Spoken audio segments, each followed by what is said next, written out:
Hello and welcome to day 15 of Vlogmas. Today's episode is about our trip to Cambridge. So I'm not going to go into great detail about it, but we went to Cambridge to see a specialist doctor there because my mum earlier this year was diagnosed with pernicious anemia, and despite various guidelines that are in place to say what treatment she should be getting and things, unfortunately it seems to be quite widespread across the UK and in other parts of the world from things I've read online that the treatment doesn't match the guidelines. So pernicious anemia is a deficiency of B12. There's more than one way you can be deficient in B12, but B12 is a really important vitamin, and when you're deficient it can have all sorts of effects. So in younger people it seems to cause anxiety and depression along with various physical symptoms. In older people it causes some memory problems. It can be very bad and sometimes can appear like dementia. And unfortunately, because the way the NHS works, a lot of doctors just write it off as that, or as anxiety and depression, or things like ME, chronic fatigue syndrome, fibromyalgia because of the pain that people feel. So it can cause nerve damage basically. It can cause spinal problems. It can cause problems with your palpitations. It can cause things like anxiety and depression for both ages, not specific, but more often shows as that in younger people. It can cause problems with breathing. It can cause affect pretty much everything. It can cause you to have feelings like water running in parts of your body, which is just nerve damage. There's so many problems that can be tied to that, and yet it's something that isn't routinely tested in the UK as far as I can. Some doctors are good at doing it, but the majority don't seem to automatically test. Both my sister and I have been having some problems too, and pernicious anemia runs in families, so there's a very good chance that we could have it because it's come down several generations. But despite me going to the doctor several times this year with various things, including palpitations, dizziness, that's another thing, I've been having problems with that, stomach problems and other issues, kind of female hormonal issues. Everything's just kind of don't mean it badly, because I'm very grateful for the NHS and the support and care that they give us, but everything's kind of been dismissed based on age and sex and IBS and other things. But I got told, oh, this level's okay, so we're not going to test your B12, which is nonsense because there's no guarantee that that's the case. And thankfully, having seen this specialist, I now know that is that what I'm thinking is the case, and that there's a good chance that those levels don't mean anything and that my B12 is deficient. So that's something to get checked in the new year. I drink oat milk because I can't drink normal milk. Dairy has been making me feel sick for a very long time, causing me skin irritation, all sorts of things. So I have oat milk instead, but oat milk is fortified with B12 and therefore could make my levels appear normal even though they're not. So if you're on plant milk and you are feeling any of the symptoms that I mentioned, or any of the ones, Google them to find out the information, the right information. If you're not feeling well and you don't know what it is, it could be that. I mean, I don't know, but it's just a possibility. Just bear in mind that things like breakfast cereals have added to it. Plant milks, there's bound to be other fortified foods that we are taking in, multivitamins, all those things will be increasing your levels and can make you look like you're not deficient when you actually are. Because apparently only about 10% or something of the B12 that we take in can actually be used. And if you have pernicious anemia or another stomach-related absorption problem, you're not actually getting any of the goodness from the vitamins.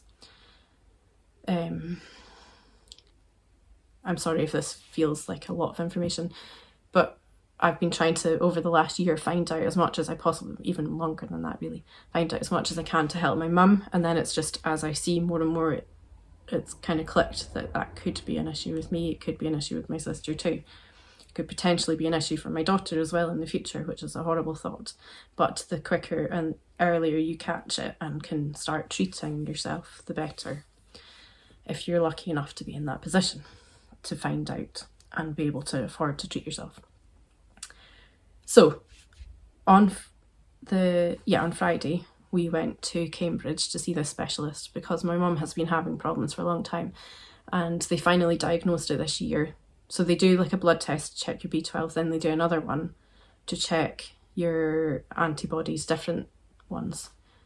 And the ones for pernicious anemia came back as positive. Even if they come back negative, it doesn't mean to say you don't have it. It's just that it hasn't triggered like the right thing to say definitely yes.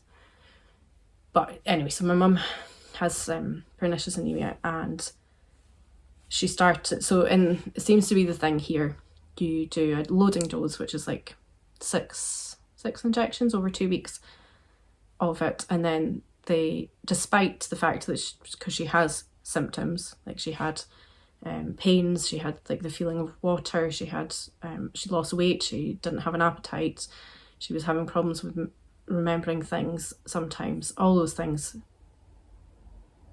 weren't taken into account by the doctors and continued the treatment. The guidelines say she should have continued on the loading dose every couple of days until the symptoms had stopped improving. But it seems to be the thing that, from reading online, that the majority of people just get 6 doses and then they're on a 3-monthly dose because it costs too much for the NHS to do it. But really, the injections themselves only cost a couple of pounds. So it's the staff time that they're not willing to, it seems that they're not willing to help with. And yet it's very complicated. There's lots of reasons, but it's sad because it's quite an easy solution, and people are often put onto tablets because of misinformation in the doctor's training, where they think that tablets will work, but tablets don't work when you can't absorb it through your stomach. Injections are the only way. Anyway, it sounds like I'm having a big moan. I'm not. I'm just trying to share how complicated it is, and also, if you've been in a situation like that, to give you confidence to go and speak to a doctor or a specialist, because there are only certain ones that seem to be aware of this though. Like certain haematologists don't seem to know, certain neurologists don't seem to know, and then other ones do. So if you have a bad experience, don't give up, keep trying to fight and get help, because it's a horrible disease, really horrible. Can tear somebody apart pretty much if they don't get the treatment that they need. So we went to see the specialist, I'll get back to that, and he was fantastic, amazing. So he basically confirmed all the things I'd been finding out and thinking, and gave me the backup and my sister the confidence, because she's a nurse, and so it's kind of almost against her instincts to go against the NHS because she works in it and she knows the systems are usually very, very good. So it was difficult for her to feel that it was right to go against what the doctors and everything were saying in some ways. So he gave us the confidence to be like, no, this is what mum needs, and has given us a treatment plan and helped her. Hopefully, he said it could be like a full year before she started feeling almost back to the way she was before. But that's wonderful to have that knowledge that it takes time, but there is a chance that she's going to get better instead of gradually getting worse, as she had been feeling worse and worse. Yeah, he was fantastic. A really good doctor. So that was why we went to Cambridge. So we had our appointment and some treatment and things for mum, and then we had an easy afternoon. We kind of went into Cambridge and had a look in, had some lunch, and went to look in a bookshop called Heifer's Bookshop, which was lovely. It's like 4 floors, the way it's kind of laid out. We had a lovely time looking around. I got a couple of Christmas presents for family, and I bought a book for myself. So I bought this one because it's been on my to be read list for ages. So I read the first story pretty much on the way home from Cambridge, which was lovely. I really love it already. I can tell I'm going to enjoy it. I think there's 3 more following this, so I'm looking forward to getting through them. But I've got a few other books, like the library ones, I need to read first. So I better not read any more of that just now until I've read some of them. But yeah, so it was a really good day. And that was the whole reason for our visit to Down. But we thought we would stay just a little bit longer in London just to have a bit more time for Mum to rest after her appointment and time to look around, which was lovely. So I'll share some of the bookshop and Cambridge bits, and then I will see you tomorrow for a London one. Okay, bye.